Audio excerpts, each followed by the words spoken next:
की जे मताचं पर्सेंटेज वाढलं आहे त्याच्यामध्ये निर्भय बनो आंदोलन जसं राहुलजींनी केलं होतं आणि काही विशिष्ट एजन्सी काम करत होत्या, आमच्या विचार परिवाराच्या अनेक सामाजिक संघटना आहेत, त्यांनी मतदान वाढवा, जागते रहो अशा प्रकारचं करून पर्सेंटेज ऑफ वोटिंग वाढवलं, तेही त्याला कारणीभूत आहे. जाती जातींमध्ये जो विद्वेष निर्माण करण्याचं काम होतं, त्या 250च्या वर बैठका वेगवेगळ्या जातींच्या आम्ही घेतल्या आणि खास करून माझ्या लाडक्या बहिणींचा हा विजय आहे. लाडक्या बहिणींनीच हे सरकार आणलंय. कारण महाविकास आघाडीनं आपण बघाल की त्यांच्या दुटप्पी भूमिका, आपल्याला असं वाटतं की लोकांना काही कळत नाही. लोक नीट विचार करतात कोण खरं बोलतंय, कोणाचा उद्देश काय. याने लाडक्या बहिणींना विरोध केला, 1,500 रुपये कुठून देणार, तिजोरीवर ताण पडणार.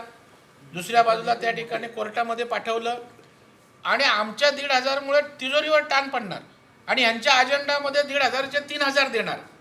तुम्ही काय आभाळातनं पैसे पाऊस पडणार आहात का? त्यामुळे लोकांना एका बाजूला 2-2 भूमिका जो आपण निभावतोय ते अजिबात त्या ठिकाणी आवडलं नाही. आणि जातीय तेढ, मराठा आरक्षणाचा जो काही इश्यू, या महाराष्ट्रात अनेक आरक्षणाचे लढे झाले, अनेक त्या ठिकाणी आंदोलनं झाली, पण एवढं विषारी आपल्या राजकीय स्वार्थापोटी काही महाराष्ट्रातल्या मोठ्या नेत्यांनी जे काही मराठा समाजात विष पेरण्याचा प्रयत्न केला कारण नसताना, त्याला पूर्णपणे धुळदाण. हा पुरोगामी महाराष्ट्र आहे, इथे जातीपातीचं राजकारण चालत नाही, विकासाचं राजकारण चालतं. आम्ही सगळे एक आहोत, हाही संदेश या ठिकाणी गेला. आणि तुम्ही ओट जिहाद करताय तर अशा वेळेला आम्ही सगळे एक आहोत, हम सब एक आहे, ही भूमिका गेली. अगदी. आणि याचा परिभाग कुठेतरी आजच्या निकालांमध्ये पाहायला मिळतोय.